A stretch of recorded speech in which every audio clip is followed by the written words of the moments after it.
Еще один вопрос, который очень волнует наших граждан, простых граждан, и оппозиция, кстати, озвучивает это часто, не знаю, почему вы сейчас об этом не сказали.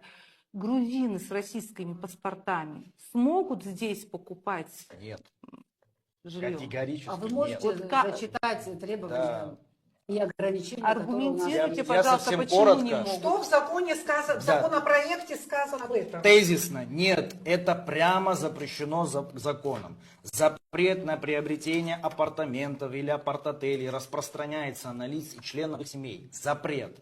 Выступающих против независимости государственного суверенитета, выступающих за насильственное изменение основ конституционного строя, лиц, создающих угрозу безопасности Абхазии, лиц, принимавших участие в боевых действиях против Абхазии в 1992-1993 году, лиц, оказавших содействие оккупационному режиму в период 1992-1993 года, являясь должностным лицом государственного органа иностранного государства, если лицо приняло решение, нарушившее права и законные интересы граждан Республики Абхазия, тоже запрет. И принимавших участие в боевых действиях против Абхазии после 1993 года. Хорошо. Все запреты Можно я повредничаю?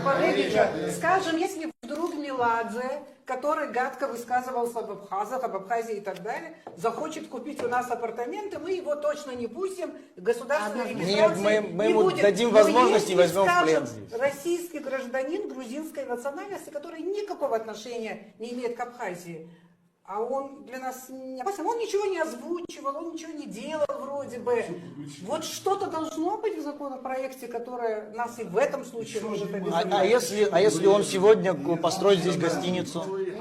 А если он сегодня здесь гостиницу можно ему построит? дать построить гостиницу здесь? Категорически нельзя. И мы в рамках как службы определить госбезопасности... Этим занимается специальный орган. Служба госбезопасности Абхазии на границе устанавливает... Регистрация юридических Конечно,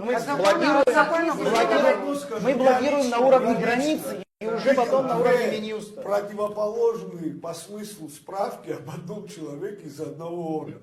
Вот лично я сам видел, это не единичный случай. Сейчас мы не должны с вами компетенцию, правоохранительных органов. У нас есть служба госбезопасности, которая этим занимается. Ко мне, знаете, как пришел человек? Так Ко у мне нас пришел проблемы человек. вообще, Я этого не знал. Ко мне по-моему, пришел даже не в человек, этой сфере. По-моему, у нас уважаемый уже человек, и попросили помочь ему с наследством.